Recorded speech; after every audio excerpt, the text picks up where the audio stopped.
ଦେଇଛନ୍ତି ଗୋଟେ ଆନନ୍ଦର ଆଉ ଗୋଟେ ଯୋଗ କଥା କହିଛନ୍ତି, ଗୋଟେ ଆଉ ଗୋଟେ ଦୀକ୍ଷା କଥା ଜାଣ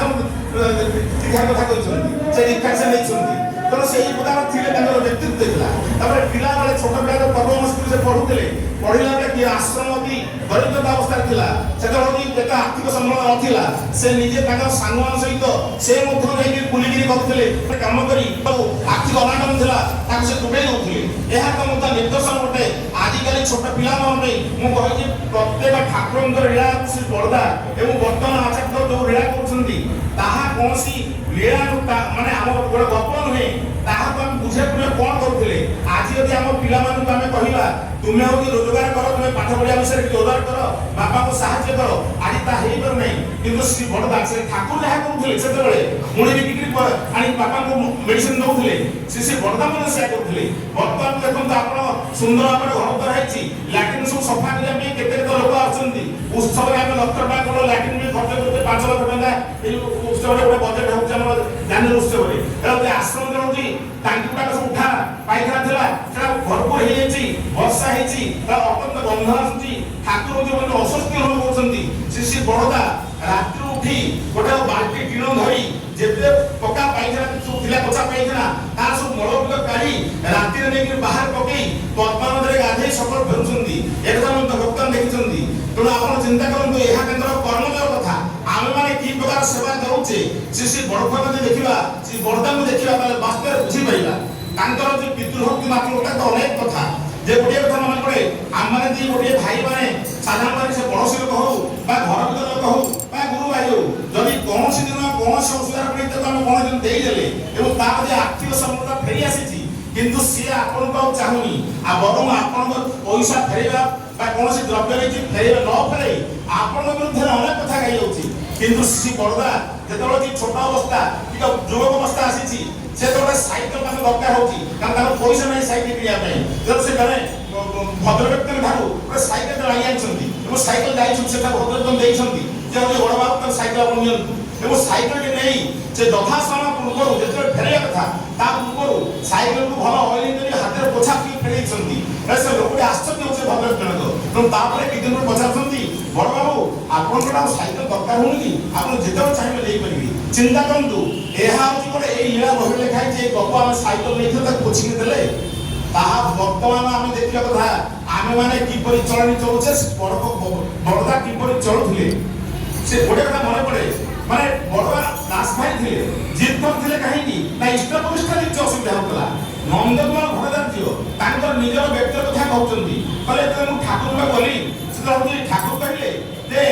ତୁ ଯାଇକି ବଡ଼ଖକା ପାଖେ ବସିବୁ, ସେ ନାନ୍ଧାନ କଥା ଶିଖୁ, ନାନ୍ଧାନ କରୁଛୁ ତ ନା କରୁଛି ନା ଆଉ ଭଲ ଟିକେ ଶିଖିଯିବୁ, ତା ପାଖରେ ବସିବୁ। କିନ୍ତୁ ସେ ଟିକେ ହଉଛି ରାଗି, କିନ୍ତୁ ତାର ମୁହଁଟା ସିନା ରାଗ, କିନ୍ତୁ ଭିତର ହୃଦୟଟା ହଉଛନ୍ତି କୋମଳ। ସେଟା ଠିକ ଅଛି। ନନ୍ଦ ଦୁଲାଳା ଗଲେ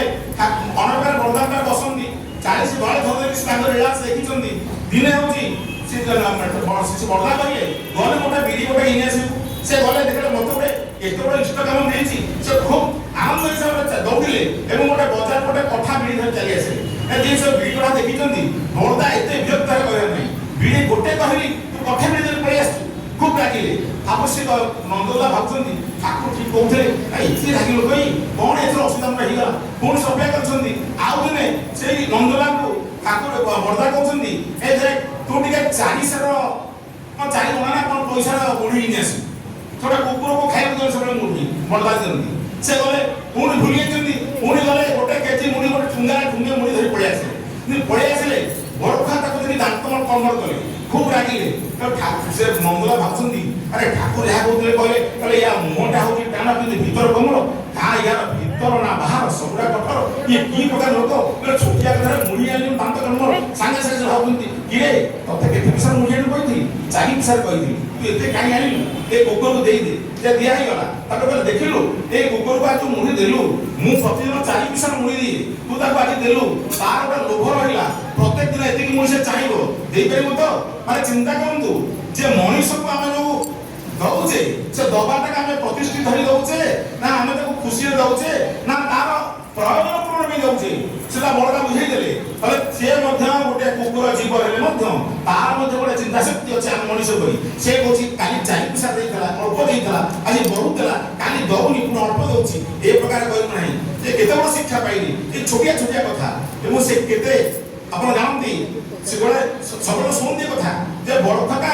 ଯେତେବେଳେ ତାଙ୍କର ଏତେ ତାଙ୍କର ବ୍ୟକ୍ତିତ୍ୱ ବିକଶିତ ହେଲା ଏଠି ସେ ପ୍ରତିଷ୍ଠାପନ ତାଙ୍କର ଆସିଲା ଲୋକମାନେ ତାଙ୍କ ପଛରେ ଛୁଟିଲେ ସେତେବେଳେ କିଛି ଲୋକ ଭାବିଲେ ୟାକୁ ଆହୁରି ବଦନାମ କରିବାକୁ ପଡ଼ିବ ଶ୍ରୀ ବର୍ତ୍ତମାନ ମାନେ ଅନେକ କୁସାଟନା କରାଗଲା ଠାକୁର ପାଖରେ କୁହାଗଲା ଆଲିଗେସନ ଦିଆଗଲା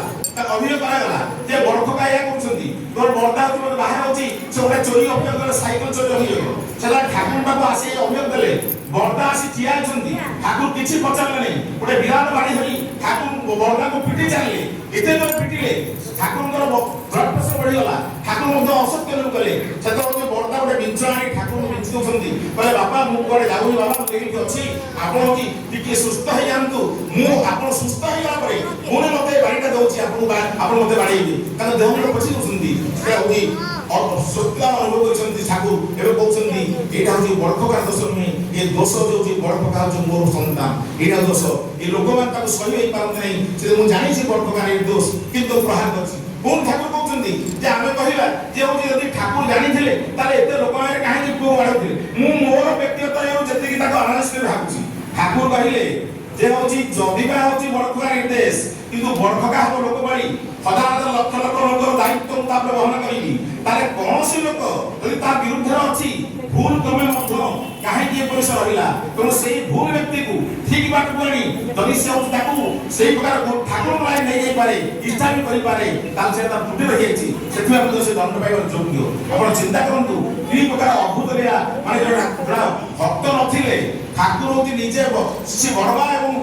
ଠାକୁର ତାଙ୍କର କୁଳମଣ୍ଡଳୀ ଶ୍ରୀ ବଡ଼ଦାଙ୍କୁ ଭକ୍ତ ସେ ଜନ୍ମ ଦେଲେ କାରଣ ଏଟା କହୁଥିଲେ ଜୀବନ୍ତ ସତ୍ୟାନୁସାର ଠାକୁର ଯାହା ଯାହା କହିଛନ୍ତି ତାହାକୁ ପ୍ରଥମେ କିଏ ଫୁଟେଇ କହିବ କିଏ ସେ ଆଚରଣ ଦେଖେଇବ ସେ ଶ୍ରୀ ବଡ଼ଦାଙ୍କର ଭକ୍ତ ଭାବୁଥିଲେ ସେ ତେଣୁ ଅବସ୍ଥାତ ସନ୍ତାନକୁ ଭକ୍ତ ହିସାବରେ ଜନ୍ମ ଦେଲେ ନହେଲେ ଏତେ ପଚାର ପଚାର ହେଇପାରିନଥାନ୍ତା 108ଟି ମନ୍ଦିର ଶ୍ରୀ ବଡ଼ଦା ତାଙ୍କର ଜୀବନ ଚର୍ଚ୍ଚା ଭିତରେ ଠାକୁର ପ୍ରତିଷ୍ଠା ବି କରିଛନ୍ତି ଏବଂ ତାଙ୍କର ଗୋଟେ ବଡ଼ଦାନ ଯେମିତି ଆମର ଜଗତଗୁରୁ ଶଙ୍କରାଚାର୍ଯ୍ୟ ବିଭିନ୍ନ ମନ୍ଦିରରେ ସେ ମୂର୍ତ୍ତି ପ୍ରତିଷ୍ଠା କରିଛନ୍ତି ସେ ବଡ଼ଦାନଙ୍କର ସବୁଠୁ ଗୋଟେ ବଡ଼ ଦାନ ହେଉଛି ସେ ଠାକୁରଙ୍କୁ ବିଗ୍ରହ ରୂପରେ ମନ୍ଦିର ଭିତରେ ପ୍ରବେଶ କରି ପ୍ରତିଷ୍ଠିତ କରିଛନ୍ତି ଏବଂ ବର୍ତ୍ତମାନ ଭାରତ ସାରା ଏବଂ ବିଶ୍ୱ ସାରା ତାଙ୍କର ମନ୍ଦିର ପ୍ରତିଷ୍ଠିତ ହୋଇଛି ଆଉ ଗୋଟେ କଥା ଛୋଟ କଥା ମନେ ପଡୁଛି ଛୋଟ ଛୋଟ କଥା ନାହିଁ ରକ୍ତ ସାଙ୍ଗରେ ଅସନ୍ତ କଥା କି ମୁଁ କଣ କହିବି ଯେ ଆମର ଚିତ୍ତ ଭାଇ ତାଙ୍କର ସେ ମୋଠୁ ବୟସରେ ବର୍ଷେ ସାନ କିନ୍ତୁ ସେ